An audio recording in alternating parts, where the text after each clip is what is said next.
Hello and welcome to this very special telecast right here on NewsX. For many decades, we've been first talking look east, then act east. And in a time of great global crisis, what does that actually turn itself into? The most fundamentally important thing is that this cannot happen at a government level. Cannot happen only at an official level. It has to happen when 1.3 billion people living here in this country, in their mind space, approach, and outlook, start eyeing the East as a home destination, eyeing the East as a trade destination, as a tourism destination, and make it a part of the new world order that is now emerging in the Indo Pacific. We have been making an effort here to not only hold conversations but prolonged interactions within the mainstream media here in India to promote this as a campaign and as a cause. Joining us in this special broadcast today, we are honored to have His Excellency Chuchitson Sakti. He is the ambassador of the Royal Thai Embassy here in New Delhi. Also with him is Saitong Soifet. She's the commercial attaché. And we also have Mr. Vachi Rachai Sirisumpan, who is the Director of Tourism Authority of Thailand. Thank you, all of you, for joining us on this broadcast. And Your Excellency, it's a pleasure to have you and host you on NewsX. If I could begin with you, Your Excellency, Ambassador, Thailand and India have great cultural linkages, dating back to the kingdom of Ayutthaya, on the Sangam, like we call it, on the three rivers in Thailand. How do we promote these relationships? You're right that you say we have relations that go back a long time. Usually I say millennia. Our official relations are only 73 years old, but our people-to-people relations go back thousands of years. Now, that is a strong foundation on which to build upon. So the job of our embassy, or my job, is to make sure that the economic and the political relations match the cultural and historical relations that we have too. Your Excellency, what can we do? Because I am a great believer in not just having conversations, but in a proactive approach. In the mainstream media in India, including news channels as ASA, we are, of course, the English news channel. Across our network, we run 11 news channels in the country. What can we do to promote the India-Thai relationships? Yes. So I'd like to expand, So you need to promote a fuller, multi-dimensional image of Thailand. Indians know Thailand very well, but it's usually in the dimension of where to go. Everyone knows Bangkok, Pattaya, Phuket, Chiang Mai. Yes, and that's very good for my tourism office director. Who last year in 2019 we had almost 2 million Indian tourists from a total number of 40 million. Indian tourists of 40 million tourists from around the world. And also, Indians know a few Thai dishes, pad Thai, green curries, papaya salad, and mango and sticky rice.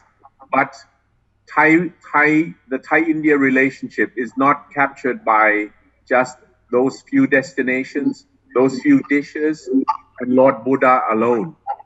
For me, my job is to enhance, the political and the security relationship, and also have more trade and investment. Let me talk about investment. We have 35 Thai companies in India. I just met the High Commissioner Designate of Singapore. He has 70 companies. But I used to benchmark with Malaysia, which has 100 companies. And not to speak of Korea, which has 700, or Japan, which has 1,350. But that's okay, because the number is increasing. When I came here 3 years ago, it was 25. Now it's 26. Now it's 35. So that is what we need to do. So when people come and see me, or when you report about Thailand, you can report about other issues, like why are we a leading performer in terms of fighting COVID, or what does the future hold for Thailand? What is in the next 20 years? What is the complement, to self-reliant India, that kind of thing. Um, in the same way, in Thailand, they should also report about the potential of India, or they can report about India's issues as well. Otherwise they just report about COVID, how India is number three, uh, poverty in India, and so on, which is a lopsided picture of India, and does not encourage us to have that complete multidimensional relationship. Okay, before I ask the next question, sir, the Thailand has done a fantastic job with COVID, as you mentioned. How's the situation there, sir? The situation's very good now. We haven't had any local transmission, for over 60 days, right? So the number of deaths is 58, which is too much. Zero is better, but that's not possible. The people in hospital are now only 127. Okay, but I think we've a little bit painted ourselves into a corner, because people now expect that they should have zero local transmission. And if there's only one, somebody has failed somewhere. So we have to manage the expectation, manage the health security, and then allow the economy to come back to life. Because as some people say, dying of disease and dying of lack of money to buy food, I mean, they're equally bad. So we are in that phase Well, to as coming close to back. zero as one can potentially get, and that's an example, perhaps for other countries, including ours, to follow. Ambassador, as you probably know, sir, our Prime Minister Narendra Modi is about on August 5th to kick off the construction of a Ram Mandir here in Yes. Ayodhya. Yes. Now, how do we encourage more people from Thailand to visit Ayodhya once this pandemic is over and the construction? Okay. My tourism director will be able to tell you more, but as a Thai ambassador and as a tourist myself, I would say first, build the temple. Second, tell the story. And then third, construct an itinerary. And before coming to your program, I asked my better half for her opinion. And she said that nowadays, people follow bloggers and bloggers. And there's social media influencers. You should invite some of those, and they have come. Invite some of those to India. They have millions of followers, and they tell the story in a more unconventional way. And the Thai viewers, audience, will have a better content than what I will admit we normally see, which is the person making the naan with his foot, or the person massaging the dough in his armpits. And that, when people send that to me, and I I want to call them losers, because that doesn't represent India. And so, we have to push good content, truthful content, and the content that represents both our countries, into the social media. That's an excellent point. Similarly, sir, what can we do to promote, the Buddhist linkages and visitors coming to Bodh Gaya once this pandemic is over? There are more Thai tourists coming. I mentioned 2 million Indian tourists going to Thailand in 2019. In the same year, 1.5 lakh Thai tourists came. Yes, I'm told by MEA and my Indian friends that it's not the same, but as a proportion, it's not a bad number. Now, I wanted to share with you that there's also a new trend. The younger tourists, they go to places like Leh, to Srinagar, and so on. And this comes because they're Thai soap operas filming in India. They're Thai vloggers, that come. And that is what we want. I think we should push that more than a single agenda, or like the 4 cities and the 4 dishes in Thailand. So Buddhist trail is a good thing.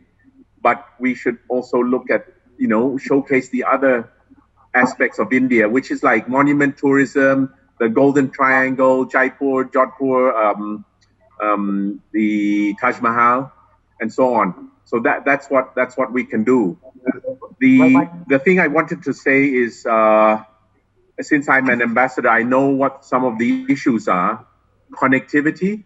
It takes a long time to travel from A to B in India. Yes.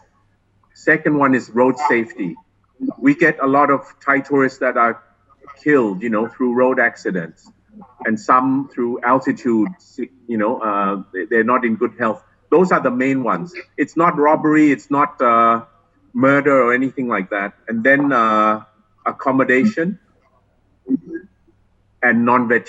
In the same sense that Indians go to Thailand, and when I have a group, we've learned a trick. If we cannot provide all vegetarian meals, make sure that the business delegation has at least one vegetarian meal a day at least, and then they'll be reasonably happy. So that would be the what I would suggest. Okay, interesting point. My colleague in Hyderabad has been telling me that a lot of Telugu films are being shot in Thailand. And yes, it's a South Indian filmmaking destination. If I could just add that in the next phase of unlocking, we're looking for film crews because they're in line. They're in the queue to go. So the next group, they will go even before regular tourists. So health tourism, filmmaking crews, they will go first. Oh, well, excellent. I'll pass on that information. If I could get Ms. Soifat into this conversation, ma'am, for our Indian audience, can you help us understand what is the current situation with the trade relationship, especially impacted by the pandemic? I would say that the trade relationship between India and Thailand has grown by leaps and bounds in the last 5 years, taking the statistics from 2015 to 2019. The trade has multiplied almost 3 times between 2009 to 2019, or from 4.95 billion US dollars to 12.15 billion US dollars. If we draw the timeline back to 2015, the total growth rate has been somewhat of 50%, or a bit impressive, annual rate of 7.6% annually. So I think the trade figures in 2019 include Thai imports from India worth about 4.81 billion USD, and which is a bit drop by 1.2% only, compared to the Thai export, which worth around 7.34 billion US dollar, or down to 3.8%. So, and for the first half of 2020, or January to June, the trade dropped by 33% to 4.37 billion US dollars. So while export to India dropped 39.7% to 2.46 billion US dollars, but the drop of imports from India was lesser. That's a good news. That means that we still continue to import from India. So the drop is only about 22%, or drop to 1.91 billion US dollars. And we can't deny that this affected by the COVID-19 situation due to the global uncertainty, and also the more on the widespread of COVID-19. So because of the outbreak, the cause of the sudden stop of global trade and economy, and as well as the supply side and productivity abilities, and also affect the export and imports, and and also the logistics and air travel also reduced. So due to the lockdown and lack of confidence in the future, resulting in reduced demand and business operations. And for our perspective, that in the later half of 2020, COVID-19 remained pressing challenge and will suppress our bilateral trade. But however, both countries have shown gradual demand recovery due to stimulus measures and economic policy responses, have been taken well by both governments. And I think trade in second half of 2020 will likely to improve because supported by a partial recovery of international logistics and both in air cargo and container ports. And also India has reopened major checkpoints and businesses return to operation now. Yes. And during this time, because even though we can't travel physically, but believe me, our job at the international trade promotion is much busier than before, because we utilize the technology and the virtual trade exhibition and also the virtual and online business matching activities in order to stay connected and strengthen business opportunities between India and Thailand. So okay, so if that, from our perspective and the Thai perspective, how can we encourage more electronic goods, exports from Thailand into India, something that we are very seriously looking at, and raw materials being obviously the second one. Okay, so Thailand electrical and electronic industry is very strong in the sense that we have a highly proficient in the production and development of sophisticated electrical and electronic products, and already a major producer of air conditioners, electronic integrated circuit, and micro assembly, as well as the hard disk drive.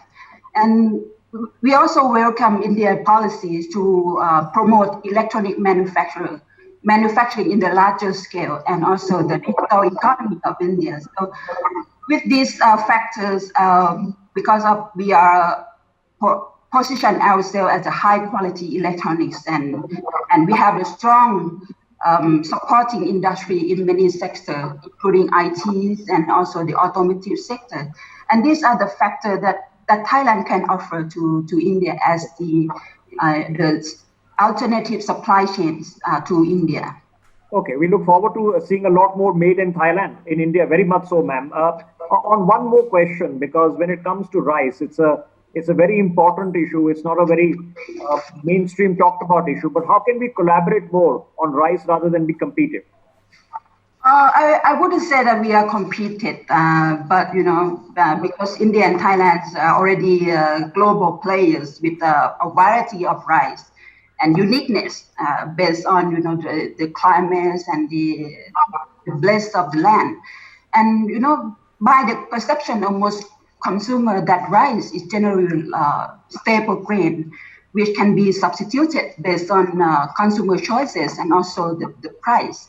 So therefore, Thailand aims to promote awareness and trust of the quality and safety of Thai rice, as well as the other food products to global consumer. And for the further cooperation, I think we should cooperate in the global market, because rice is based on the price stability, and we should maintain, or at least we should coordinate in the price stability, and to facilitate the transportation or the supply chain of rice to the global market, okay, and to ensure the safety of the food also. Okay, if I can rope in Mrs. Sirisumpan on this. Sir, the ambassador already mentioned, rough statistics of tourism.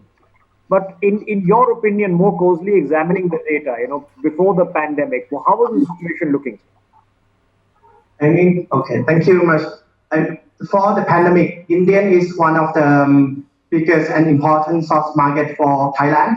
And even though at the moment we have the COVID happening around the world, affecting the travel and tourism industry everywhere, right? Still, from my part, as well as all Thai travel and industry in Thailand, we still looking at India as one of important source of market. Everyone say that once the situation is getting better, India will be one of the biggest outbound market that will be bounced back very quickly. So what we're doing now, we still working, even though it has been locked down for a while in India. we continue to working with all our partners, travel and tourism partners in India, as well as we giving out information to all Indian people as well to continue making Thailand on their top of mind as well as continue to be their favorite destinations. Okay, what's the plan for Thailand? Once this pandemic, we reach into a post-COVID world. We're not there yet, but I'm hoping that's coming. The local situation in Thailand when dealing with the pandemic, the ambassador was pointing out, is under control. So you will have the concern, of course, of getting cases from abroad. So how okay, yes, okay. As His Excellency already mentioned that the situation in Thailand is getting better and quite well controlled. Because of this, a lot of relaxation already happening. So this month in July, we have seen a lot of movement of domestic travel already. So it's a good sign for us. Okay. To answer your question regarding about what we plan to do, so it's a step by step. So now we boost within our country on domestic tourism because international tourists will take longer time. Apart from this, we are working with our Thai supplier to get them to be ready. Now what we have is similar to SOP. We have our amazing Thailand safety and health certification. So it's more like the hygiene standard, cover every aspect of tourism. From accommodation, attractions, transportation. So we have this already in the countries, and we'll be ready for all the tourists.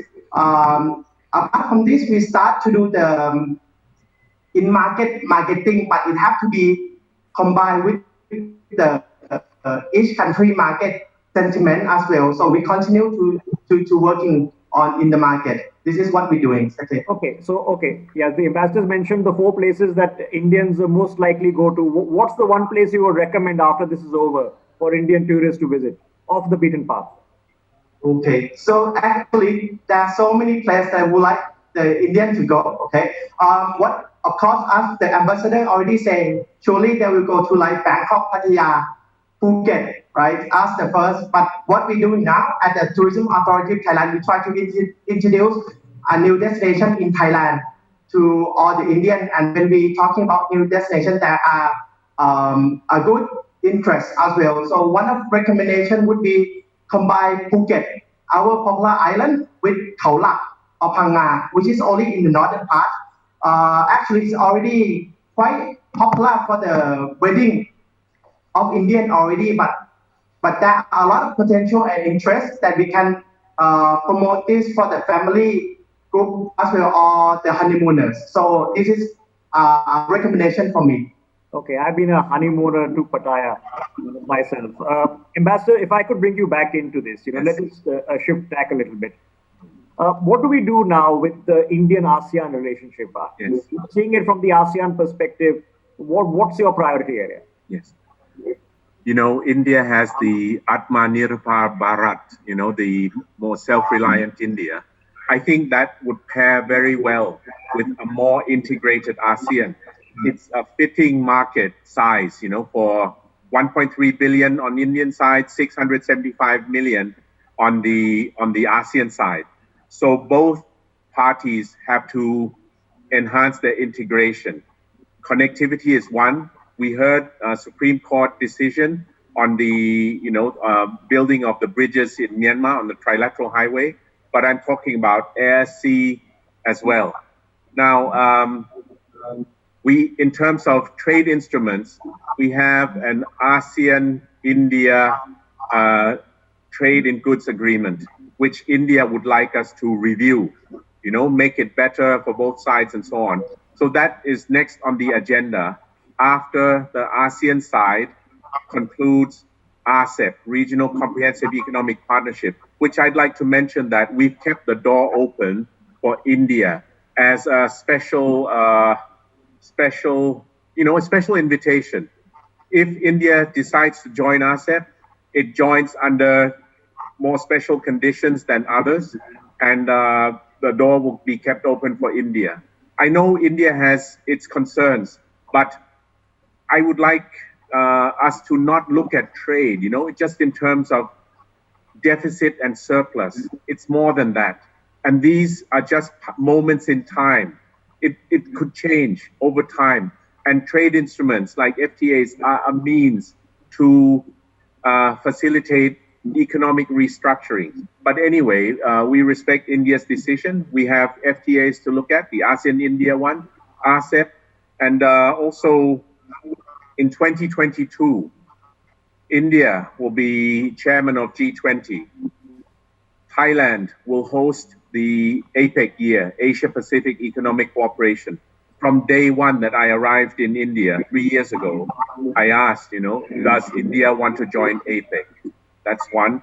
In that year, we will also host BIMSTEC Summit. So there are many things that we can do as ASEAN, India, Thailand.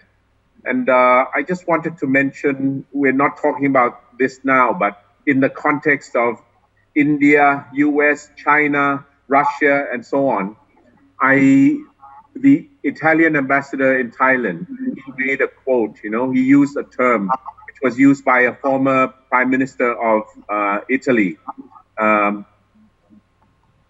Giulio Andreotti, which is equivicinity. People have heard of equidistance, keeping equal distance among, the different parties. But for ASEAN, for countries like Thailand, we're small. We need to keep equivicinity, be close enough to each of the regional players, the global powers, the regional powers, so that the hands are clasped and they're warm, so that we have relationships with everyone. It's not in our nature to choose between one or the other. We don't have that luxury, as with how things might be defined in India, because India is an emerging regional power. I have to ask you in that context, sir, what more would you like to see India do to engage, to have a better opinion about its responsibility as an emerging power in the region? It comes with time, because both you and I are using the words emerging power. And that hints at the fact that India is growing into that role. India is already playing a big role in the region and in the world, by having its own reading, its own views on how the global order should be, and that is India's rightful role. But in India emerging, we would like India to continue to have dialogue with all the other interest groups in the world, including ASEAN. And that's why when we say you have the Indo-Pacific, ASEAN wants to be one of the centers, because we have mechanisms, East Asia Forum and so on, where everyone can come and talk. That's how we, as smaller countries, think.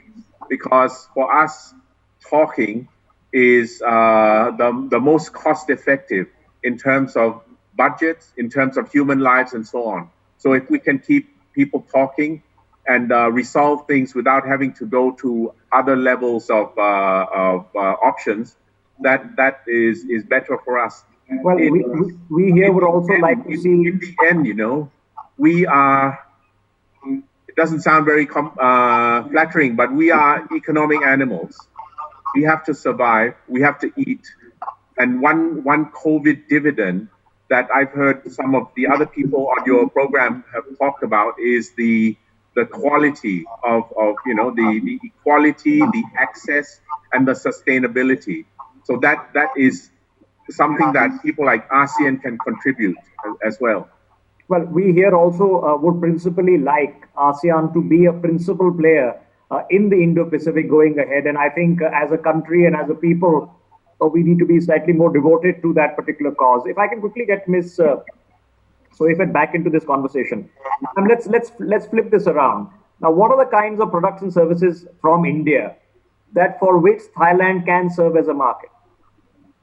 Okay, so approximately 56% of Thailand's current import from India is raw materials and intermediate products as an input for Thai major industries such as gem jewelry, processed food, textile, chemicals, and automotives.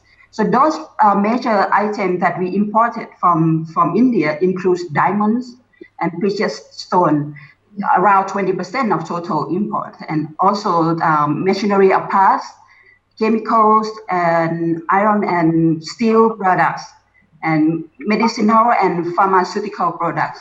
And those we are currently imported from India and use that material to value addition in Thailand. Okay, quick last question with Mr. Sirusumpan. So, when it comes to the tourism aspect, which we already discussed in length, in terms of promoting it with the cultural ties attached to it, what can be done in reverse? Because I know I asked the ambassador the question about having Thai tourists come to visit Ayodhya, but I believe the city of Ayutthaya is being revamped in Thailand. How do we do the reverse promotion?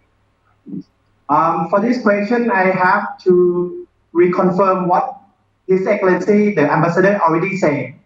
The best way of doing this now, through online, giving, understanding, telling the stories. My own experience, before I coming to host it here in India, I have go through many video clip, article by a lot of bloggers who have been traveling to India already. So this is one point that we can do, especially focus on the young generation to travel between our two countries. There are a lot of things that Thai can come and learn more about Indian, enjoy more here. A lot of people already coming for the Buddhist circuit already and the Golden Triangle, which the ambassador already said. But there are a lot of things that we can come and enjoy more. So it's the story that both sides have to tell of each other how we connected as well. Thank you.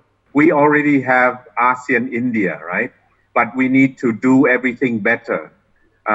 So the security dialogue is there, yes, but on that aspect, we need to do more. We need to talk more about flesh out the Indo-Pacific. We need to do more maritime cooperation.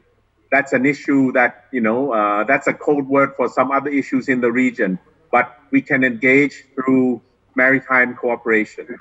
On the economic side, I've already mentioned, okay, maybe India will not take up RCEP, but we still have ASEAN-India trade in goods agreement. And, that's only goods, services, and so on. So we have things on the agenda. We need to do connectivity better. So we're not short of things to do, but we need to flesh it out. We need to come to better understanding of how to move forward. For example, on the trade issues, we are obsessed with who's having a surplus, who's having a deficit, and so on. But the way in ASEAN, the way we look at it, that's over a path of time. And as Kun Saitong already mentioned, and I tell Indian friends, you have to produce more high-value goods to sell to us. It's like Thailand, trying to grow as much rice as possible to buy a locomotive from China, say. It's back-breaking work. So instead of selling that, we have to sell more high value. And that will come as India is progressing very fast along the economic development path. And we all know all the next iPhones will be produced in Chennai. Well, so thinking of buying mine in Chennai, not having to wait to go to Bangkok. All right, excellent. Your Excellency, it was a pleasure to host you here on NewsX, and my deep thanks to you and your team, including Mr. Sirusumpan as well as Ms. Soifet, for coming and joining this conversation. I'm hoping that this is not a one-off, sir, and with your team we can do these conversations regularly. And I want to serve that cause of mainstreaming our Act East policy. Otherwise, it's been mere lip service for a long period of time. Yes. Pleasure hosting you. Thank you so much for joining. Thank you. For more such videos, subscribe to the NewsX YouTube channel, hit the bell icon.